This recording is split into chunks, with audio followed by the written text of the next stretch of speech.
ఏముంది, పెళ్లి చేసుకున్నాక మార్చుకోవచ్చులే. చాలా జాగ్రత్త అమ్మా.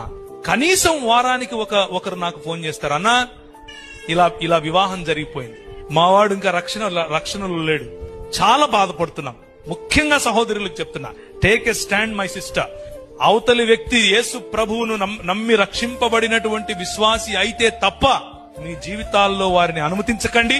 మీ పెద్దల ప్రెషర్ అయినా సరే, మీ కులం యొక్క ప్రెషర్ అయినా సరే వారితో మాట్లాడండి, కానీ ఇలాంటి దేవుని వాక్య విరోధమైనటువంటి వాటిని మీ జీవితంలో అనుమతించకండి. Same thing with young boys, యవనులు. చాలా సార్లు ఈ ఉదాహరణ చెప్తూ ఉంటాను. మిద్దెకి ఒక ఆయన తాడేసాడంట కిందోడికి, ఒరే పట్టుకొని ఎక్కరా అంటున్నాడు. ఎక్కేవాడు గుంజితే పైనోడు పడతాడా, లేకపోతే కిందున్నోడు గుంజితే పైనున్నోడు గుంజితే కిందోడు పైకి వస్తాడా?